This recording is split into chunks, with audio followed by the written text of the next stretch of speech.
അമ്മയും മീനുക്കുട്ടിയും ചേട്ടായിക്കും അച്ഛനും good night പറഞ്ഞ് ഉറങ്ങാൻ പോയി.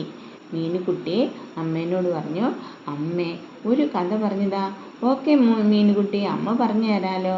അങ്ങനെ അമ്മ മീനുക്കുട്ടിക്ക് കഥ പറയാൻ തുടങ്ങി.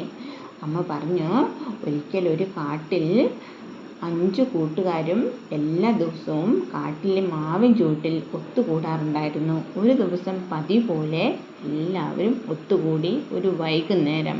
അതിനുശേഷം എല്ലാവരും അവിടെ നിന്നും പോയി. അപ്പോൾ അതുവഴി ഒരു വേടൻ വന്നു. ആ വേടൻ നടന്നു മടുത്തിരുന്നു. വേടൻ ആ മാവിൻ ചുവട്ടിൽ ഇരുന്നു. നല്ല കാറ്റ് കിട്ടുന്നുണ്ട്, വേടൻ ഓർത്തു.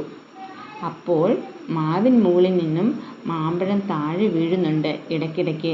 നല്ല ചെറിയ മാമ്പഴം. വേടൻ പോയി മാമ്പഴം എടുത്ത് കഴിച്ചു നോക്കി.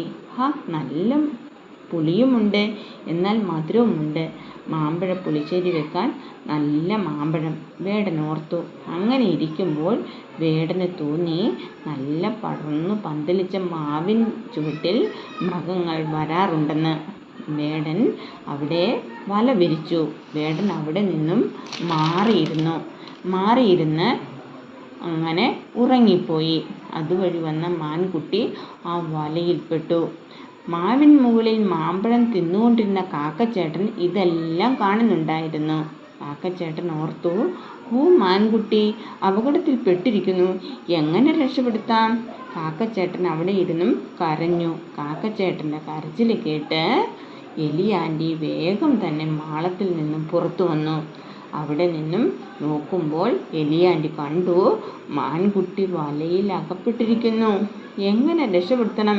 പെട്ടെന്ന് ഐഡിയ കിട്ടി എലി ആൻറ്റിക്ക്. പെട്ടെന്ന് പോയി എലി ആൻറ്റി വല കടിച്ചു മുറിച്ചു. മാൻകുട്ടി പെട്ടെന്ന് അവിടെ നിന്നും എണിച്ച് എലി ആൻറ്റിക്ക് നന്ദി പറഞ്ഞ് കുറ്റിക്കാട്ടിലേക്ക് ഓടി മറഞ്ഞു.